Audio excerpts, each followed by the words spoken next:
पुराने जमाने में एक कहावत होती थी कि जितने हाथ उतनी कमाई। अब इसका अर्थ ये है कि एक घर में कम से कम 10 से 15 बच्चे होते थे और मुख्य काम होता था खेती-बाड़ी करना। तो खेती-बाड़ी में तो जितने लोग होते हैं उतनी ही सरलता से उसको किया जा सकता है। लेकिन धीरे धीरे लोगों ने रियलाइज किया कि भाई इतना बड़ा परिवार पालना सरल नहीं है और एक नई कहावत भी बन गई कि बच्चे हो 4 सुखी हो परिवार।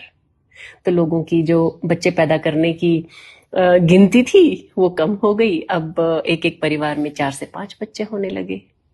लेकिन बात यहीं खत्म नहीं हो जाती है। इसके बाद फिर थोड़ा समय बीता और कहावत में थोड़ा सा और बदलाव आया। फिर हो गई कहावत हम दो हमारे दो। क्योंकि इससे पहले अब परिवार जो थे वो संयुक्त रह नहीं गए थे, उनका टूटना शुरू हो गया था। अब वो एकल परिवार में परिवर्तित हो गए। अब जब एकल परिवार में परिवर्तित हो गए तो कमाने वाला एक रह गया और पलने वाले 4 हो गए। अब वो 4 भी भारी लगने लगे। इसलिए बात यहीं खत्म नहीं होती है। इस कहावत में फिर से परिवर्तन हुआ। अब शेर का बच्चा एक ही अच्छा। समय ने फिर पलटी खाई। लेकिन आज जो दृश्य चल रहा है, जो समय चल रहा है, जो लोगों के मन में परिवर्तन चल रहा है, अब उनके माता पिता भी साथ नहीं रहते हैं, ना वो रखना चाहते हैं और बहुत से माता पिता साथ रहना भी नहीं चाहते हैं। तो अब वो एक बच्चा भी कौन पाले?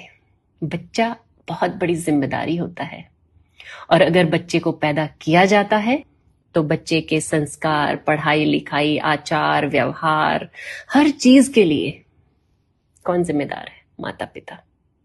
और माता पिता तो दोनों बाहर जाते हैं, उनके पास बच्चे को पालने के लिए समय ही नहीं है। तो अब कहावत ने फिर से टर्न लिया। अब कहावत क्या बन गई है? अब ना बच्चा चाहिए ना बच्ची चाहिए, हमको नींद अच्छी चाहिए। ऑफ कोर्स जब हम सुबह से शाम तक काम करेंगे, थक जाएंगे तो हमें नींद चाहिए ही, और बच्चा होगा तो वो नींद में खलल तो होगा ही। लेकिन ये एक बहुत ही चिंताजनक विषय है।